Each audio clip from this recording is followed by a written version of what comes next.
샬롬 3월 16일 화요일입니다. 오늘도 주 안에서 복음의 능력으로 복되게 살아가시길 주님의 이름으로 축원합니다. 이 시간에 하나님 앞에 우리의 마음을 드리며 침묵으로 기도드리겠습니다. 주의 증거들은 놀라움으로 내 영혼이 이를 지키나이다. 주의 말씀을 열면 빛이 비치어 우둔한 사람들을 깨닫게 하나이다. 내가 주의 계명들을 사모함으로 내가 입을 열고 헐떡였나이다. 주의 이름을 사랑하는 자들에게 베푸시던 대로 내게 돌이키사 내게 은혜를 베푸소서.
오늘 하나님이 우리에게 주시는 말씀은 마태복음 11장 1절에서 5절입니다. 오늘 이 말씀을 통해 하나님이 우리에게 주시는 음성을 듣겠습니다. 예수께서 12 제자에게 명하기를 마치시고 이에 그들의 여러 동네에서 가르치시며 전도하시려고 거기를 떠나 가시니라.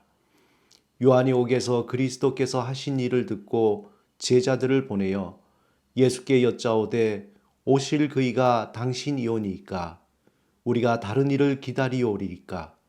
예수께서 대답하여 이르시되 너희가 가서 듣고 보는 것을 요한에게 알리되 맹인이 보며 못 걷는 사람이 걸으며 나병 환자가 깨끗함을 받으며 못 듣는 자가 들으며 죽은 자가 살아나며 가난한 자에게 복음이 전파된다 하라.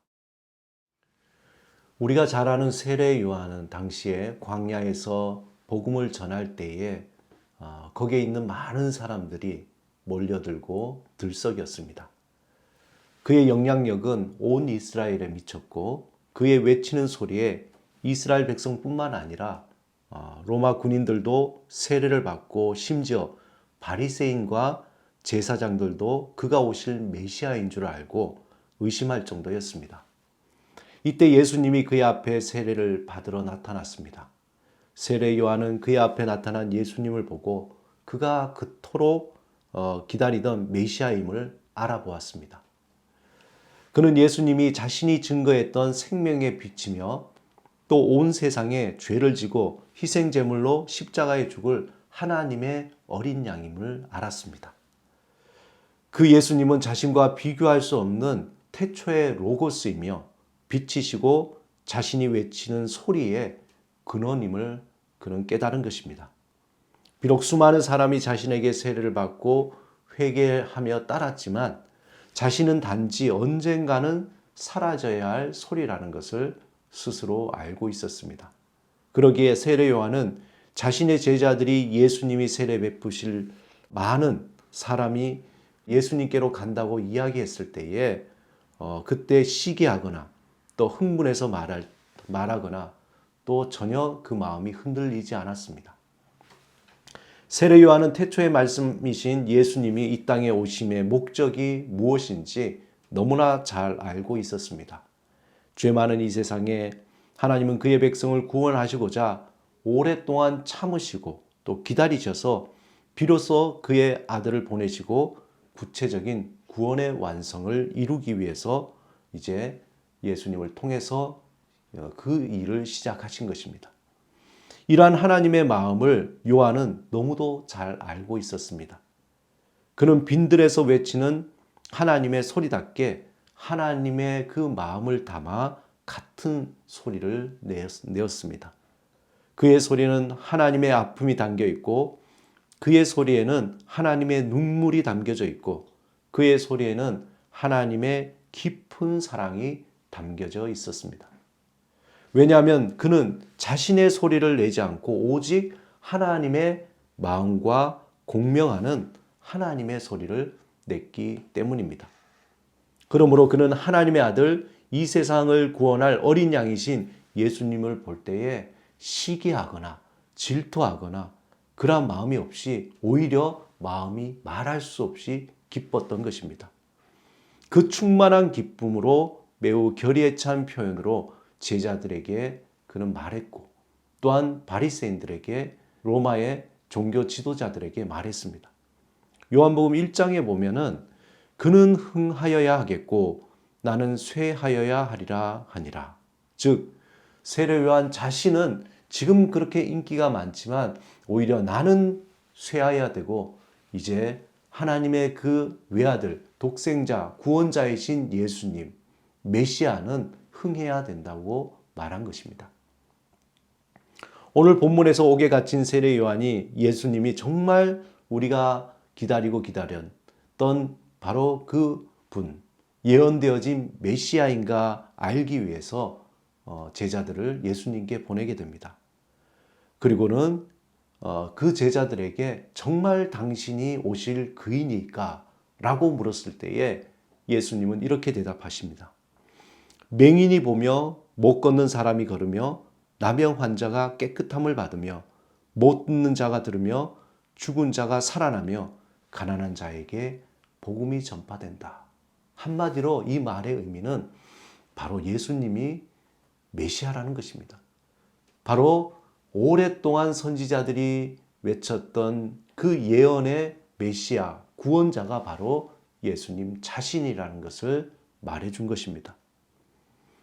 여기에서 우리는 한 번 더 세례 요한에 대해서 묵상해 볼 필요가 있습니다.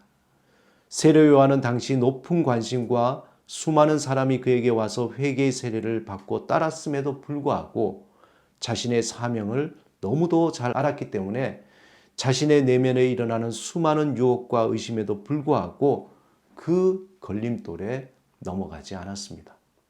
오히려 그러한 명성과 인기로 화려한 삶의 길을 가기보다도 공기 중에 나타났다 사라지는 소리처럼 자신의 사명을 다하고 너무도 억울하고 너무도 초라하게 사라져 버렸습니다. 세례 요한은 감옥에 갇히게 된 이유는 표면상으로는 헤롯이 자기 동생 빌립의 아내 헤로디아와 불법적으로 결혼한 사실에 대해 세례 요한이 비판했기 때문이라고 하지만 그는 결국 의로운 사람, 빈들에서 외치는 소리로 참수형을 당하게 되고 그의 머리는 쟁반위에 놓여 살로메와 헤로디아에게 바쳐지게 되는 결과를 낳았습니다.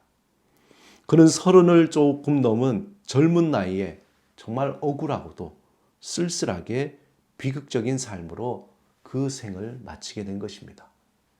사랑하는 여러분, 저와 여러분은 하나님이 선택한 하나님의 백성입니다. 하나님의 백성은 하나님의 마음을 아는 자들입니다. 하나님의 그 마음과 공명이 일어난 자들입니다. 하나님의 백성은 세례 요한과 같이 하나님의 소리를 내는 자들입니다. 그렇다면 과연 우리는 하나님의 소리를 내고 있는 것인지 아니면 나의 화려함을 위해서, 나의 명예를 위해서, 세상의 기쁨을 위해서 나의 소리를 내려고 애쓰고 있는지 우리는 오늘 세례 요한을 보면서 돌아보아야 합니다. 특별히 사순절 기간에 하나님 앞에서 나 자신과 우리 가정이 하나님의 깊은 울림으로 새로워지고 있는지 우리가 돌아보아야 할 것입니다. 그리고 주님, 우리도 세례 요한처럼 우리의 소리가 아닌 하나님의 소리를 우리의 삶을 통해서 또 우리의 입술을 통해서 구체적인 우리의 삶의 행동을 통해서 울리게 하여 주옵소서. 결단하고 고백하고 또한 헌신하는 그러한 삶이 되어야 할 것입니다. 오늘도 하나님이 우리를 통해서 하나님의 복음의 소리를 전하게 될 것입니다.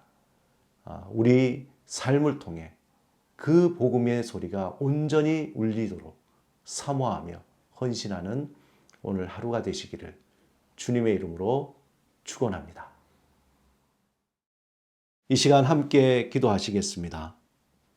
주님, 이 땅에 복음 살리는 소리가 새롭게 전파되게 하옵소서. 세속적인 물량적인 복음이 아닌 순수한 복음의 소리가 우리의 삶에 울려 자유함과 평안함과 소망을 갖게 하옵소서. 예수 그리스도 이름으로 간절히 기도드립니다. 아멘.